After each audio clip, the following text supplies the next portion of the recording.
लेकिन यहाँ पर 95% ऐसे बच्चे हैं जिनको पता ही नहीं है कि क्वेश्चन बैंक को पढ़ने का सही तरीका क्या होता है। देखो मान लो मैं यहाँ पर लगाने वाला हूँ केमिस्ट्री की चैप्टर नंबर 1 का MCQ। तुम्हें क्वेश्चन बैंक के सारे शॉर्ट क्वेश्चन को पढ़ने की जरूरत बिल्कुल नहीं है।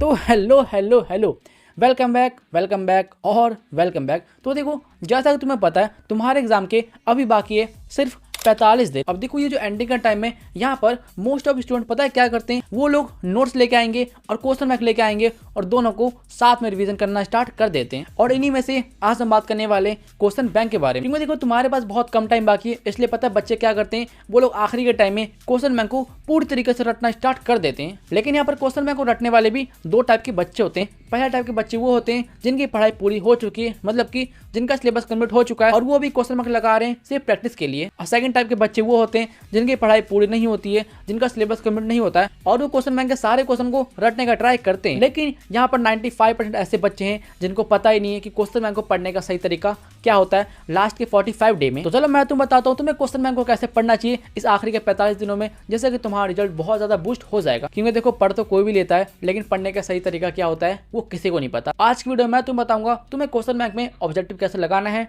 तुम्हें क्वेश्चन बैंक में सब्जेक्टिव कैसे लगाना है, कौन कौन से लगाने हैं, किस साल के सब्जेक्टिव लगाने हैं, और उसके बाद मैं तुम्हें बताऊंगा तुम्हें क्वेश्चन बैंक में लॉन्ग क्वेश्चन को कैसे लगाना है। तो हाँ, कुल मिला के बोले तो वीडियो बहुत कमाल की होने वाली है। आ जाओ वीडियो को पूरा वॉच कर लो, तुम्हें कुछ सीखने को मिल जाएगा। बिना किसी देरी के वीडियो स्टार्ट करते हैं।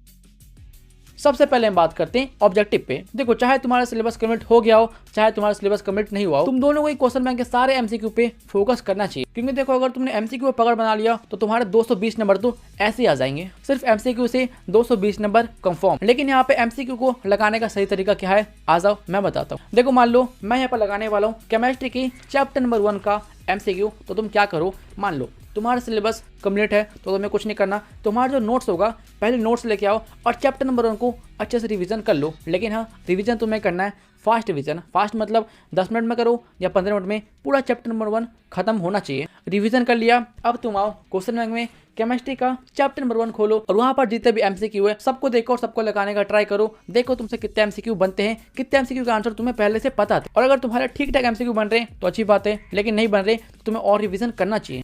ये तो बात की हमने ऐसे बच्चों की जिनका सिलेबस कंप्लीट है, लेकिन ऐसे बच्चों का क्या जिनका सिलेबस कंप्लीट नहीं है। तो देखो अगर आपका सिलेबस कंप्लीट नहीं है तो तुम्हें कुछ नहीं करना है, तुम क्वेश्चन बैंक खोलो, वहां पर जितने भी MCQ है पहले देख लो सारे MCQ, उसके बाद देखो उसका आंसर क्या है, उसके बाद उसके आंसर को याद करने का ट्राई करो। हाँ, तुम्हें एंडिंग में आके याद करना पड़ेगा, क्योंकि देखो तुमने सिलेबस पढ़ा नहीं है, इसलिए तुम्हें समझ में नहीं आने वाला कि इसका आंसर ये कैसे हुआ, ये कैसे हुआ, इसलिए तुम्हें एंडिंग में जाके याद करना पड़ेगा। इसलिए मान लो तुम्हें करना है फिजिक्स के चैप्टर नंबर 1 का पूरा MCQ याद। तुम कुछ मत करो, क्वेश्चन बैंक खोलो और देखो यहाँ पर इसका आंसर क्या है, उसके बाद सारे MCQ को याद करने का ट्राई करो। और एक बार याद हो गया तो उसके बाद खुद से बनाने का ट्राई करो उसी चैप्टर के, और तुम MCQ में ऐसा ही करना है, उसके बाद ही तुम्हें MCQ याद हो जाएंगे। और ट्रस्ट में अगर तुमने क्वेश्चन बैंक में सारे MCQ खत्म कर दिया तो तुम्हारे एग्जाम में MCQ बनेंगे बहुत अच्छे खासे बन जाएंगे। ये तो बात की हमने MCQ के बारे में, लेकिन शॉर्ट क्वेश्चन को पढ़ने का तरीका बहुत अलग है। देखो शॉर्ट क्वेश्चन को लगाने का तरीका इन दोनों के लिए अलग अलग है। कैसे है आ जाओ मैं बताता हूँ। देखो अगर तुम्हारा सिलेबस कंप्लीट है, तुम पहले से पढ़ते आ रहे हो, तो मैं तुम्हारी रियलिटी बताऊँ, तुम्हें क्वेश्चन बैंक के सारे शॉर्ट क्वेश्चन को पढ़ने की जरूरत बिल्कुल नहीं है। तुम सिर्फ 2019 से लेके 2024 से क्वेश्चन लगा लो, तुम्हारा काम हो जाएगा। और ये बात बोलिए मैंने ऐसे बच्चों के लिए जिनका सिलेबस कंप्लीट है, जिनकी पढ़ाई पूरी हो चुकी है। लेकिन अगर तुम्हारा सिलेबस कंप्लीट नहीं है तो भाई देखो तुम्हें लगाने पड़ेंगे क्वेश्चन बैंक के सारे शॉर्ट क्वेश्चन। अब मैं ऐसा क्यों बोल रहा हूँ समझो। देखो जो फर्स्ट टाइप वाला स्टूडेंट है जिसका सिलेबस कंप्लीट है, अगर वो सारे क्वेश्चन को नहीं लगाएगा उसका काम फिर भी चल जाएगा, क्योंकि देखो उसने पूरा सिलेबस को पढ़ा है, इसलिए क्वेश्चन जहां से भी आते हैं वो आराम से बना सकता है। लेकिन क्योंकि तुमने पूरा सिलेबस नहीं पढ़ा है, इसलिए तुम्हें कोई आइडिया नहीं होगा कि ये क्वेश्चन कहाँ से आए, इसका आंसर क्या होने वाला है। इसलिए देखो तुम्हारे लिए तो अच्छा यही होगा कि तुम क्वेश्चन बैंक के सारे शॉर्ट क्वेश्चन को लगा लो, और अगर याद कर सकते हो तो याद कर लो। अगर याद नहीं भी होते ना, हालांकि मुझे पता है तुम्हें याद नहीं होगा, क्योंकि क्वेश्चन बैंक में बहुत सारे शॉर्ट क्वेश्चन है। अगर पूरी तरीके से याद नहीं होता है तो उसका जो मेन पॉइंट होता है क्वेश्चन का थीम, वो याद कर लो, तुम्हारा काम हो जाएगा। और क्वेश्चन बैंक के शॉर्ट क्वेश्चन को ऐसे पढ़ना। तो ये तो बात की हमने शॉर्ट क्वेश्चन की, लेकिन अगर हम बात करें लॉन्ग की, तो भाई लॉन्ग में तो पूरी कहानी अलग है। अगर तुम क्वेश्चन बैंक के सारे लॉन्ग को बनाने का ट्राई कर रहे हो तो भाई प्लीज मत करो। ये बात मैंने दोनों बच्चों के लिए बोली है, जिसका सिलेबस पूरा है उसके लिए भी और जिसका पूरा नहीं है उसके लिए भी। प्लीज़ भूल के भी क्वेश्चन बैंक के सारे लॉन्ग क्वेश्चन को अटेम्प्ट करने का ट्राई मत करना, याद करने का ट्राई मत करना। क्योंकि देखो अगर आपको अपना दिमाग खराब नहीं करवाना है तो कृपया करके ये गलती ना करें। क्योंकि देखो ये है 12th क्लास और यहाँ पर जितने भी लॉन्ग क्वेश्चन है सारे लॉन्ग क्वेश्चन के आंसर बहुत बड़े बड़े और खासकर क्वेश्चन बैंक में तो भाई जो शब्द होते हैं वो बहुत ज्यादा हार्ड होते हैं। अब तुम बोलोगे भाई अगर सारे लॉन्ग क्वेश्चन ना लगाए तो क्या लगाए, हम कहाँ से लाएंगे। लॉन्ग में याद करना सिर्फ वो क्वेश्चन जो कि तुम्हारे लिए इंपॉर्टेंट है। और ये सुनकर तुम बोलोगे अब ये इंपॉर्टेंट क्वेश्चन कहाँ से लाएंगे, हमें कैसे पता। देखो मुझे पूरी तरीके से उम्मीद है तुम जहाँ भी पढ़ते होगे, चाहे ऑनलाइन हो या ऑफलाइन हो, तुम्हारे टीचरों ने तुम्हें लॉन्ग क्वेश्चन के लिए इंपॉर्टेंट क्वेश्चन पक्का दिए होंगे, 100% दिए होंगे। तो सिर्फ उन्हीं क्वेश्चन को प्रैक्टिस करो, उन्हीं क्वेश्चन को याद करो। अगर बाय चांस तुम्हारे टीचर ने नहीं दिया तो देखो मैंने तुम्हें पहले दे दिया है, तो तुम चैनल पर जाओ, जाकर देख सकते हो ये सारी वीडियो। इसलिए मैं तुम्हें फिर से बोल दूं, क्वेश्चन बैंक के सारे लॉन्ग क्वेश्चन को याद मत करना, तुम्हारा दिमाग फट जाएगा। और शॉर्ट क्वेश्चन को, लॉन्ग क्वेश्चन को और एमसीक्यू को याद करने का बेस्ट ट्रिक क्या होता है, अगर आपको इसको वीडियो चाहिए तो कृपया करके कमेंट करें। क्योंकि देखो मैं कैसे याद करता था वो मुझे बहुत अच्छे से पता है। अगर तुम ऐसे याद करोगे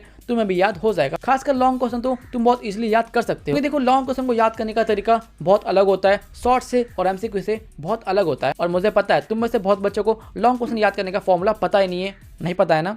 हाँ मुझे पता है, नहीं पता है। तुम लोग बस रटे जा रहे हो, रटे जा रहे हो, रटे जा रहे हो, जैसे कि वो कविता है। नहीं, वो कविता नहीं है, वो लॉन्ग क्वेश्चन है 12th का। उसके लिए तुम्हें अलग फॉर्मूला लगाना पड़ेगा। वो फॉर्मूला कहाँ है? वो फॉर्मूला मेरे पास है, चाहिए तो कमेंट करो। तो चलो भी ठीक है, आज के लिए इतना ही। अगर आपकी वीडियो अच्छी लगी तो लाइक करना, अगर आप नए स्टूडेंट हो तो कृपया करके सब्सक्राइब कर दीजिए। अगर आपकी वीडियो बहुत ज़्यादा पसंद आए तो शेयर भी कर सकते हो। हाँ कर सकते हो, कर दो शेयर। नेक्स्ट वीडियो आपको चाहिए किस टॉपिक पर, फटाफट कमेंट करो, क्योंकि तुम्हारे पास टाइम बहुत कम बाकी है और मेरे पास भी कम टाइम बाकी है, तो फटाफट कमेंट करो। तो हाँ ठीक है, ये रहा व्हाट्सएप चैनल, जाके ज्वाइन कर लो। और ये रहा मेरा इंस्टा, आपका कोई भी डाउट है या कोई भी पर्सनल क्वेश्चन है आके पूछ सकते हो, रिप्लाई मिल जाता है। ठीक है, मैं मिलूंगा नेक्स्ट वीडियो में। बाय।